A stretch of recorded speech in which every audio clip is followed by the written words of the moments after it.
Bayangin deh, sebuah sidang pajak yang harusnya ngebahas angka-angka, malah berubah jadi ajang perlawanan sengit melawan hakimnya langsung.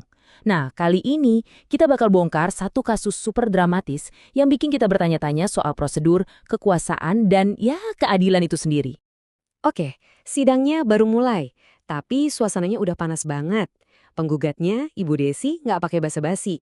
Dia langsung bilang sengketa dia itu sama hakim ketua. Bukan lagi sama Ditjen Pajak. Wow, ini bukan lagi sidang biasa. Ini udah jadi konfrontasi terbuka di ruang pengadilan. Jadi kita masuk ke babak pertama. Anehnya, yang diperdebatkan pertama kali itu bukan soal utang pajak atau perhitungannya. Bukan. Pertarungan justru dimulai dari masalah kredensial atau surat-surat tugas. Hakim langsung menyoroti dokumen kepegawaian dari pihak penggugat dan disinilah drama dimulai. Nah, Desi langsung merasa ada yang nggak beres. Dia bilang, loh kok gitu? Saya mempertanyakan surat tugas dari pihak pajak, tapi nggak diperiksa sama hakim. Giliran karyawan saya, diperiksanya teliti banget. Ini tuduhan standar ganda yang serius banget. Seakan-akan pengadilan lebih berat sebelah. Dari masalah kredensial tadi, perdebatan jadi makin dalam dan teknis. Topiknya sekarang adalah soal legal standing. Pertanyaannya sebenarnya simpel tapi fundamental. Emangnya perwakilan dari Direktorat Jenderal Pajak atau DJP ini beneran punya wewenang sah buat hadir dan berargumen di sidang ini? Jadi, apa sih legal standing itu? Gampangnya gini, itu tuh kayak tiket masuk Anda buat bisa ngomong di pengadilan. Anda harus punya surat-surat yang sah. Nah, menurut penggugat, perwakilan DJP ini tiketnya dipertanyakan, diragukan keabsahannya. Nah, ini dia nih, biang kerok perdebatannya. Penggugat ngotot, perwakilan DJP harus bawa surat kuasa khusus langsung dari bos paling tinggi, Dirjen Pajak. Tapi pengadilan bilang, nggak perlu kok, cukup surat tugas biasa aja itu udah sesuai aturan Mahkamah Agung. Jadi ini benar-benar adu kuat interpretasi hukum. Tapi tunggu dulu, argumen penggugat nggak berhenti di masalah surat kuasa aja. Dia punya amunisi lain. Dia bilang, oke, anggap aja deh DJP punya legal standing. Tapi masalah utamanya adalah seluruh kasus pajaknya ini udah cacat dari awal. Jadi argumen inti penggugat itu soal waktu. Menurut dia, pemeriksa pajak itu kerjanya kelamaan, lewat dari deadline yang udah diatur di undang-undang. Dan karena telat, ya semua hasil pemeriksaannya, termasuk tagihan pajaknya, jadi nggak sah, batal demi hukum gitu katanya. Pihak pajak tentu saja punya jawaban sendiri. Mereka bilang, tunggu dulu. Menurut aturan pajak, telat dikit itu nggak otomatis membatalkan tagihan kok. Kata mereka, yang paling penting itu cuma dua hal. Surat hasil pemeriksaan udah dikasih dan diskusi akhir udah dilakukan. Selama dua itu beres, ya semuanya sah. Dan mereka klaim dua-duanya udah mereka penuhi.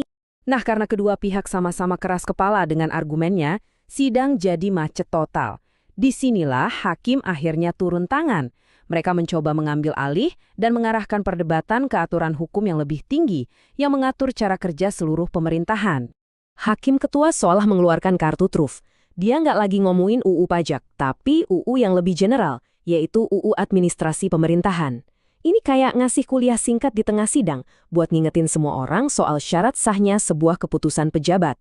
Menurut UU itu ada 3 syarat utama. 1, pejabatnya harus berwenang. 2, prosedurnya harus benar. 3, isinya harus nyambung sama masalahnya. Simpel kan? Nah, menurut penggugat, DJP ini gagal memenuhi ketiga syarat ini. Jadi makin rumit kan?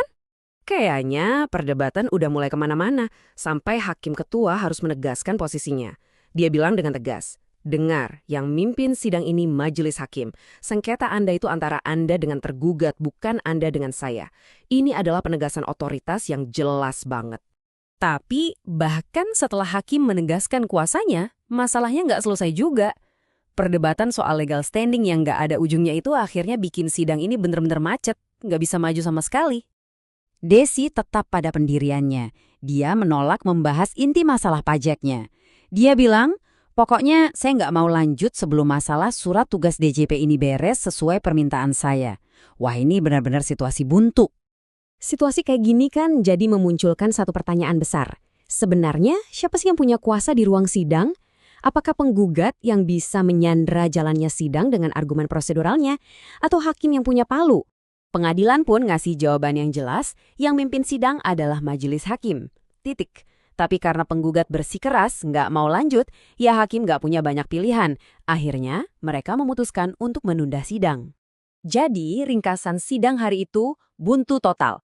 Penggugat mogok bahas inti perkara, hakim menegaskan kekuasaannya, dan ujung-ujungnya sidang ditunda ke tanggal 4 November.